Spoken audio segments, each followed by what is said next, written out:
রাত পার হয়ে গেলেই লোকসভা ভোট। হ্যাঁ, আজকে রাতটা পার হয়ে গেলেই রায়গঞ্জ, দার্জিলিং, বালুরঘাট তিনটে লোকসভায় ভোট।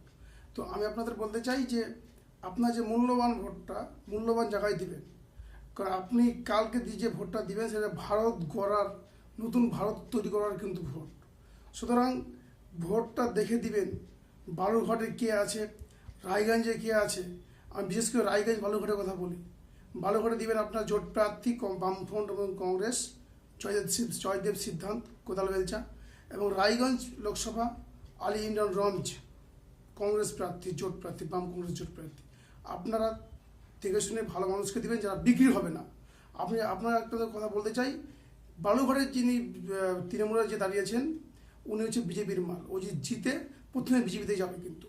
এবং রায়গঞ্জে যে তৃণমূলে দাঁড়িয়েছে সে তো বিজেপির এমএলএ ছিল, ও যদি জিতে আবার যে বিজেপিতে যাবে কিন্তু। সুতরাং আপনারা আপনার মূল্যবান ভোটটা দেখে শুনে আপনারা দেবেন। আপনার যে সামাজিক মানুষ, আপনারা আমাদের জ্ঞান বিবেক সব কিছু আছে, আপনার বিবেক খাটিয়ে ভোটটা দেবেন কালকে।